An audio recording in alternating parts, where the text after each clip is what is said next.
Viendo el mostrador en Radio La Clave cuando ya son las 9:15. Bueno, el 1 de enero es el cambio de mando en Brasil, lo recordaba al principio del programa Fran Castillo.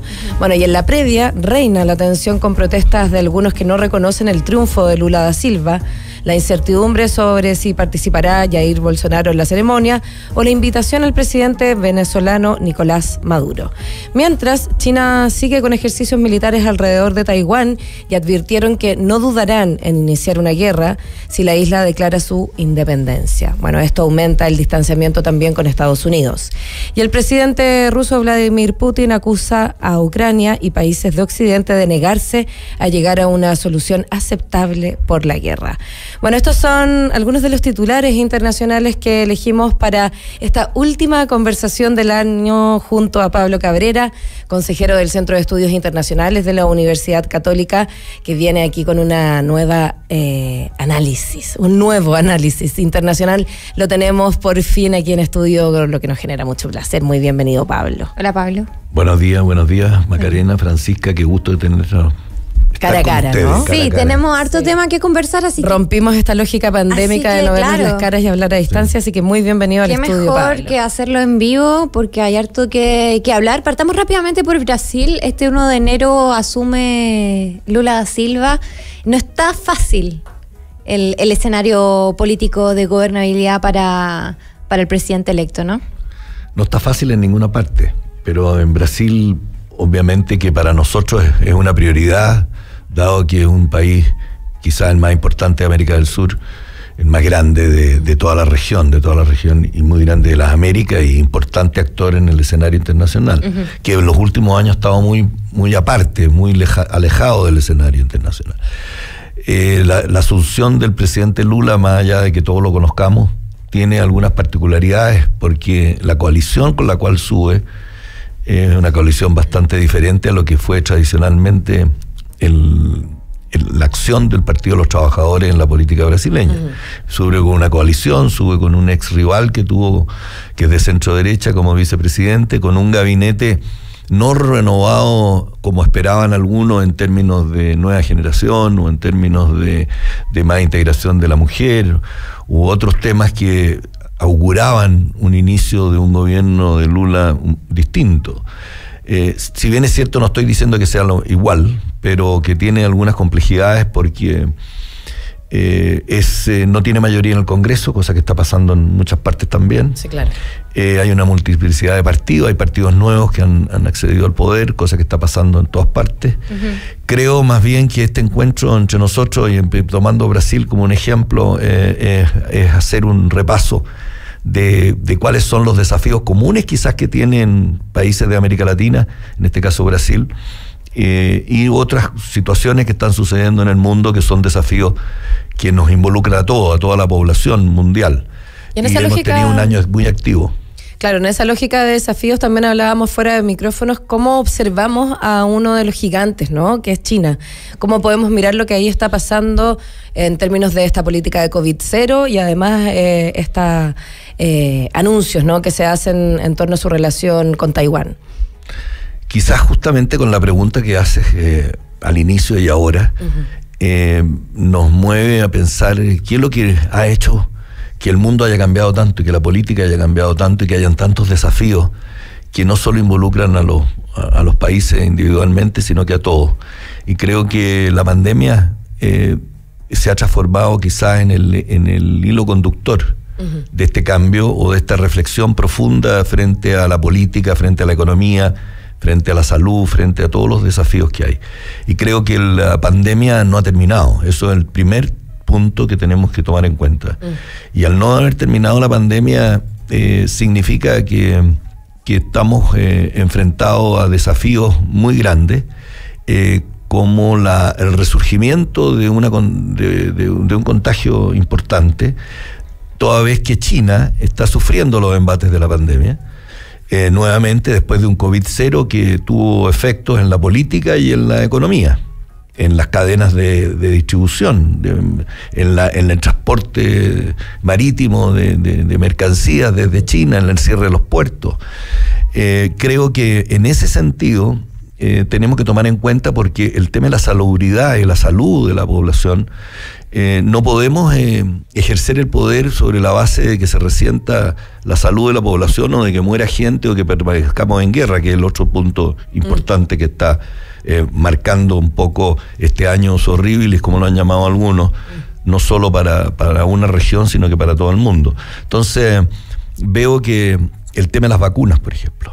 En las vacunas, nosotros tenemos un país que hemos hecho un trabajo estupendo de vacunas, que tenemos que ponerlo como un hito también para nosotros, que estamos saliendo de esto y hemos salido bien, y hemos visto cuál es la efectividad de las vacunas. Para China es bien complicado, porque si bien es cierto, China es un país productor de vacunas, al cual nosotros tenemos que reconocer que recibimos la vacuna china, las 2 primeras dosis, y estuvimos manejando muy bien esto.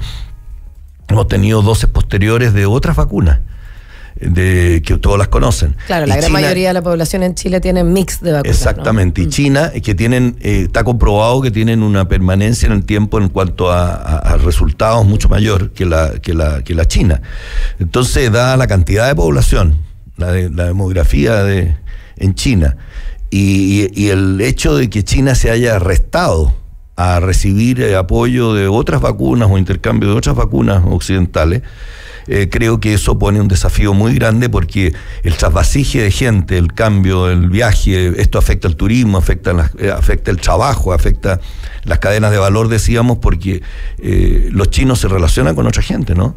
Claro, o sea, en un mundo absolutamente globalizado, si ya nadie es independiente del país vecino y de ahí en más. Entonces estos hitos los hacen pensar que los temas de política exterior a veces están relegados a un tercer lugar en la agenda, pero son temas principales a la hora de evaluar cómo es el sentir de la población y cómo lo afecta a la población los hechos internacionales y la globalización. Entonces creo que la guerra, la pandemia, las migraciones, hemos estado viendo el tema de las migraciones últimamente, lo que está sucediendo en Estados Unidos, que hay un tema político de migraciones, que desde Texas mandan a familias enteras a protestar ante la casa de la vicepresidenta o la oficina de la vicepresidenta de los Estados Unidos, y el tema de las migraciones a raíz de la guerra, o el tema de las migraciones en otros lugares del mundo y aquí mismo, en Chile, mismo en Latinoamérica, claro.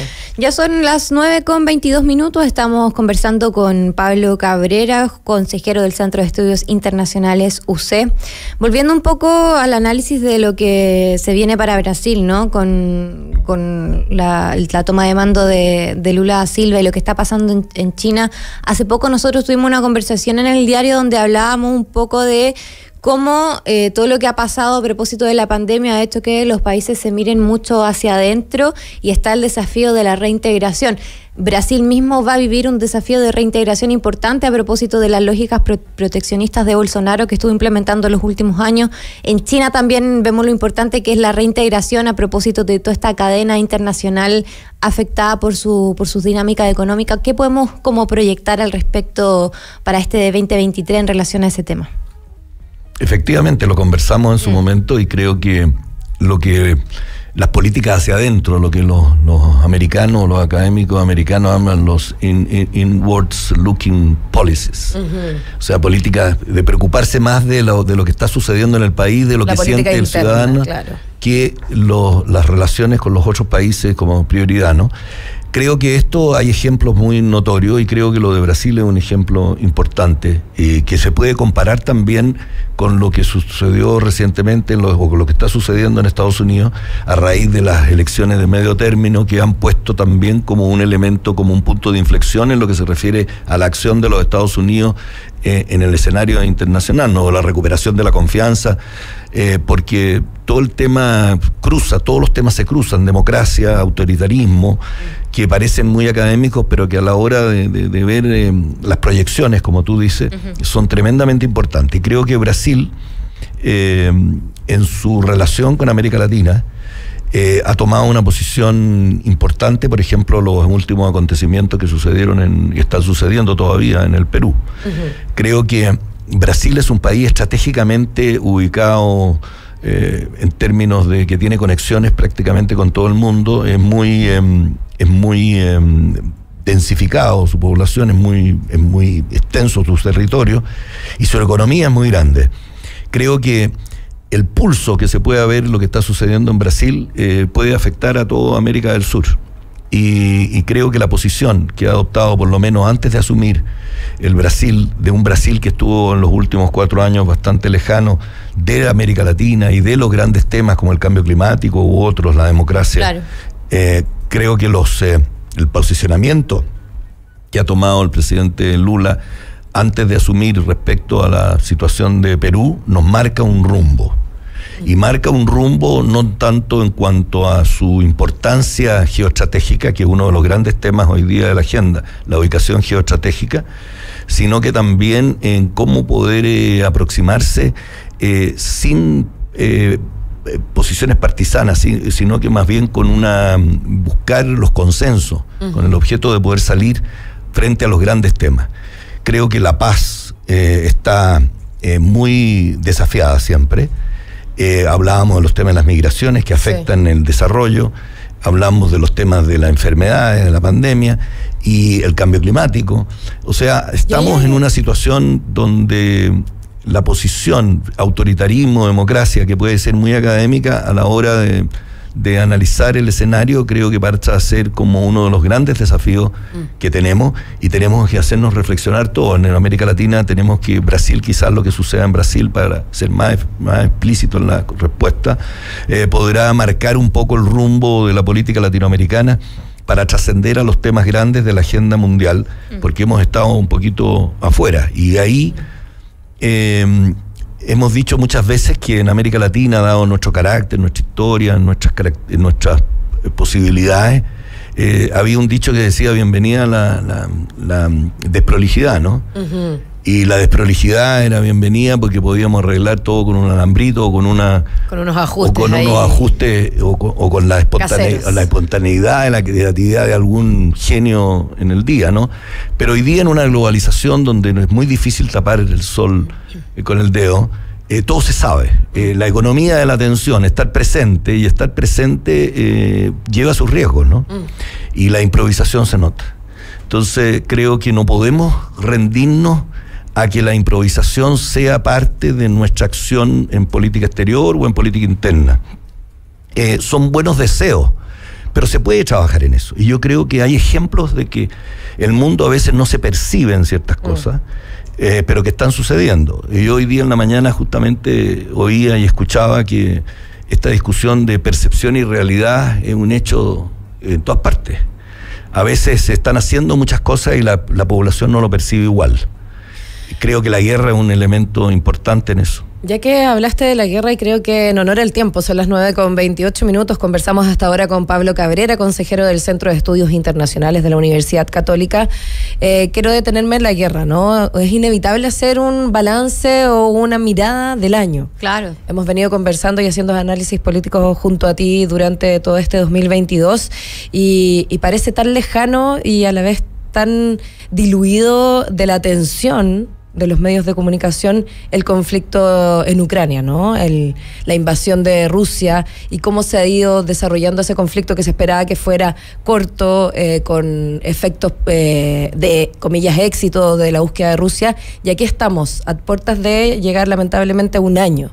También a puertas de un verano que se ve crudísimo. O sea, uno se acuerda de las primeras imágenes con mucho frío de ese febrero 2022, ¿no? Un invierno que se ve crudísimo. No, es que el verano nuestro, crudísimo, y el invierno de ellos. El invierno de ellos, claro. Sí, a eso me refería. Sí. Estamos en estos cambios, ¿no? de clima que nosotros estamos enfrentando, estas olas profundas de calor, pese a que hoy día hace bastante menos calor en nuestra capital y está nublado.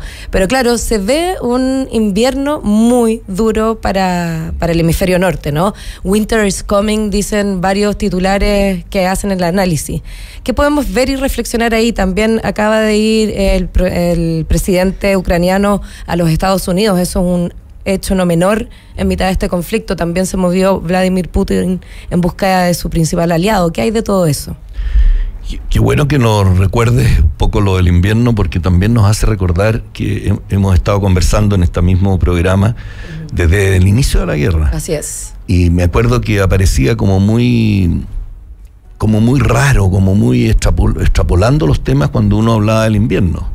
Las personas que hemos vivido por allá sabemos lo que es vivir ese invierno y lo que significa poder vivir sin calefacción, que ha sido un elemento central a la hora de... Antiguamente era 10 años, en lo que se refería al establecimiento de los precios del petróleo entre Rusia y Europa.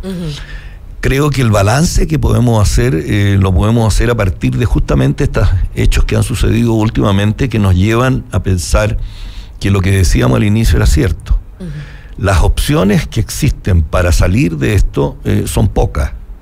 Pero siempre va a haber una capacidad de negociación, y una capacidad de negociación quizás para lograr los objetivos que se pudieron haber logrado en un mes o en 6 semanas. Creo que lo que dijo el presidente Putin en la noche de Navidad, que con una particularidad, que lo dijo a la prensa rusa, no lo dijo a la prensa mundial, porque canceló por primera vez en muchos años la conferencia de prensa mundial que hacía él, que era un hecho muy notorio todos los años. Claro, como una tradición. Y hablar de que quería negociar y culpar a los otros que no querían negociar es justamente retrotraer esto a los inicios de la operación especial.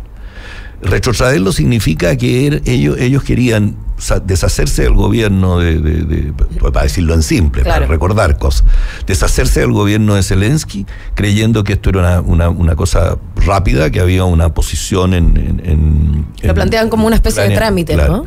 Y recuperar o consolidar la posición en el Donbass, que era el camino o el pasadizo para llegar a las aguas calientes del Mar Negro, y mantener su soberanía sobre Crimea.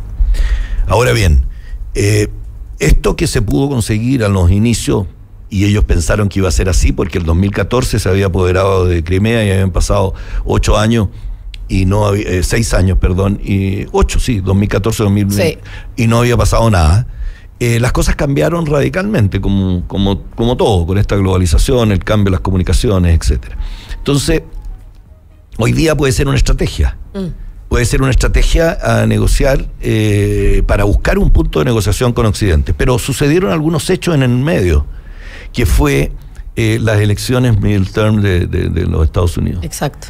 Y creo que esas elecciones, con los hechos, con los resultados, no obstante los augurios que habían de que iba a ser una elección teñida republicana, el presidente Biden recuperó algunos bríos, ganó posiciones claves, perdieron candidatos importantes que representaban la línea de republicano de Donald Trump, y hoy día Donald Trump es una persona que parece ser ya del pasado en los Estados Unidos.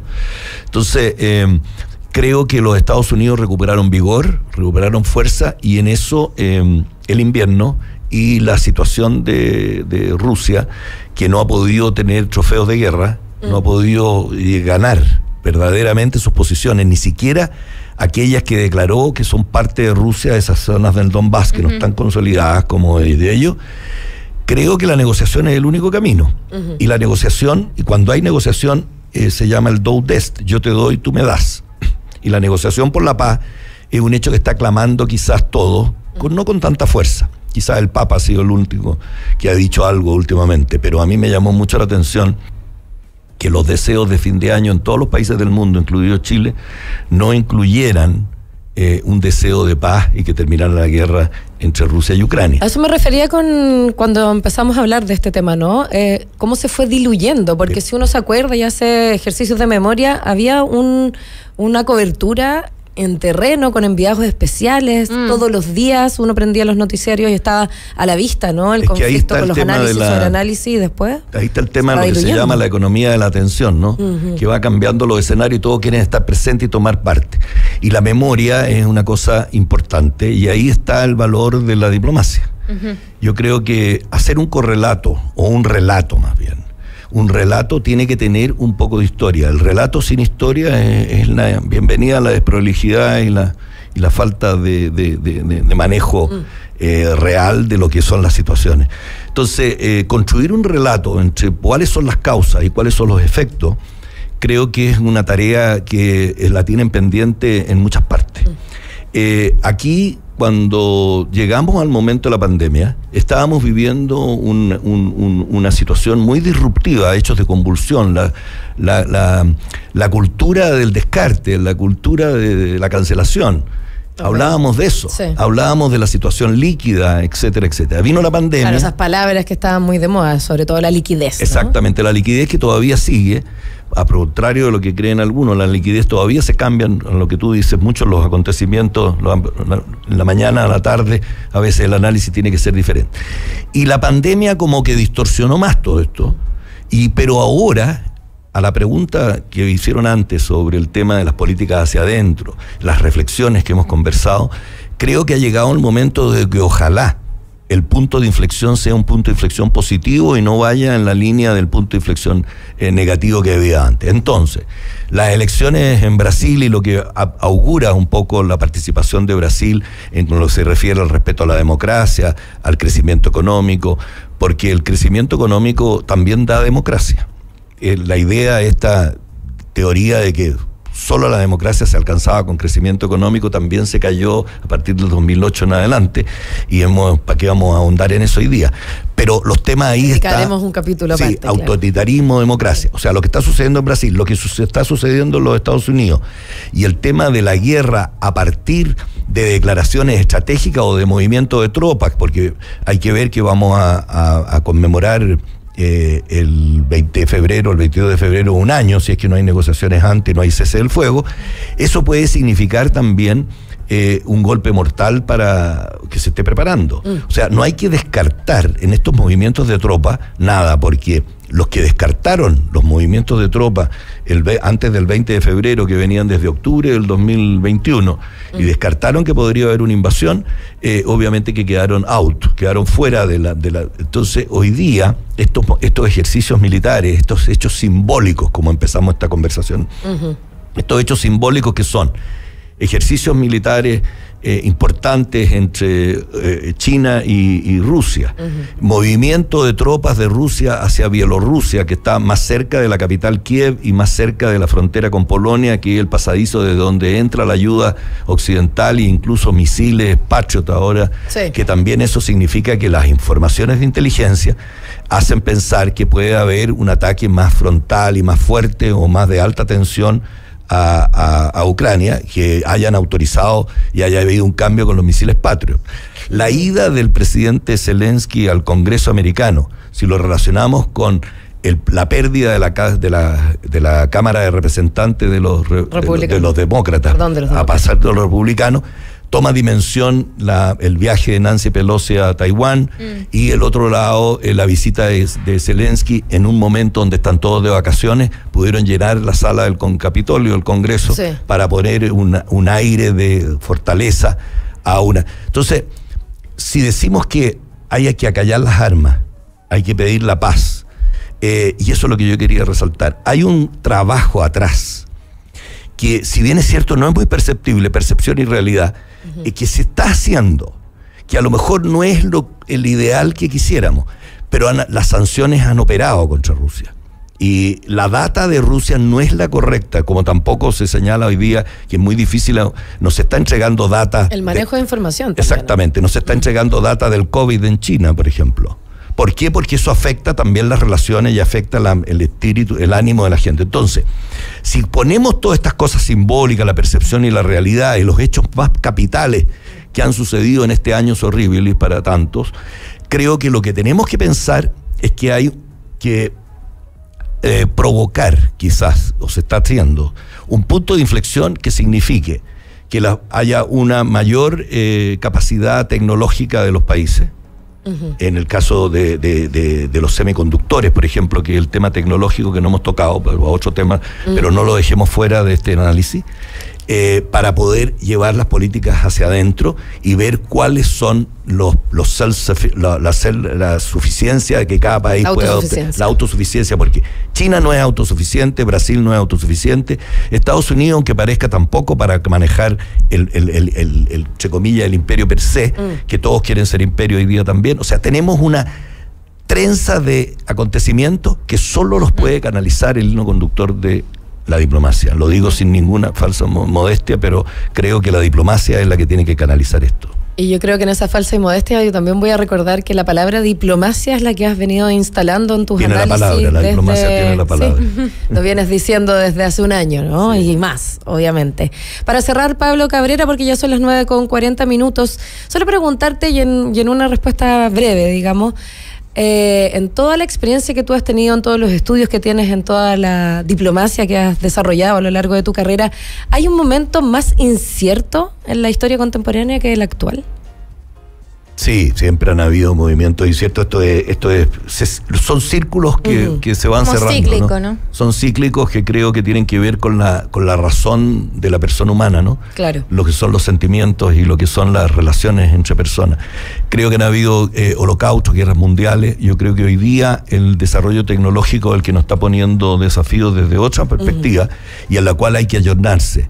Hay que verdaderamente, la inteligencia artificial es un elemento central hoy día que no debemos descuidar, y como siempre digo yo, a veces me miran con una cara, estamos viviendo en el metaverso, donde hay que tener mucho cuidado porque las máquinas no reemplazan al hombre. Y en lo que hacemos nosotros, los algoritmos, son los hombres los que nutrimos los algoritmos. Entonces creo que al aproximarse a eso desde una visión universal, desde una visión conjunta, y no seguir haciendo compartimentos estancos y no seguir en luchas ideológicas, sino que más bien tratar de que la paz y la sobrevivencia del planeta y de la gente no sea a través del ejercicio del poder mezquino de unos o para ganar influencias con respecto al otro.